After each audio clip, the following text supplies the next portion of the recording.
I am a liberal who became conservative after taking classes in economics. I understand that my views are controversial. If you disagree with me, that's okay. I try to explain why I believe what I do because I think it is important that liberals and conservatives understand each other. This will allow us and our politicians to cooperate better. I know that this has been tough for the candidates, but let's stop with the dirty politics and talk about policy. Now, the economy is one of the most important issues to voters. Sadly, the government has little influence on the economy.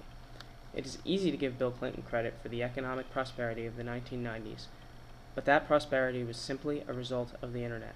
It was a time where we felt invincible, invested accordingly, were willing to spend more money, and we prospered. If you remember, the internet bubble had already burst and the economy was faltering before 9/11. The current economic problems of the United States are the result of a weak dollar. The dollar is weak for a variety of reasons. Oil is no longer traded in dollars. It is now traded in euros. Thusly, the quantity of dollars is high, and the demand for dollars is low. Oil is not getting more expensive. The dollar is getting weaker.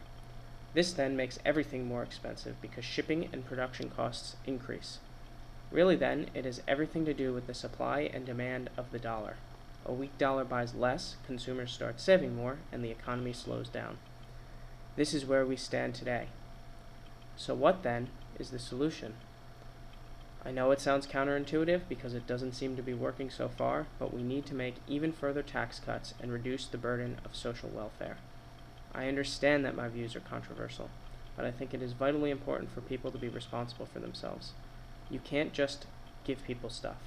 When people are responsible for their own success, it creates competition because you now have to work for it, reduces laziness, and provides the driving force for economic greatness. For the middle class, these tax cuts will help ease the pressure that is coming from the rising costs of consumer goods.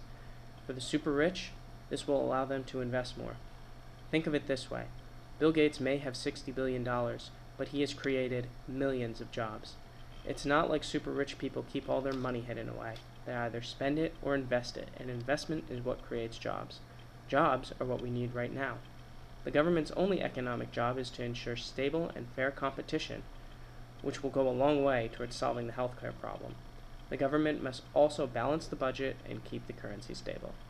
I don't claim to know all the answers. I'm just providing the solution that I learned in my economics textbook.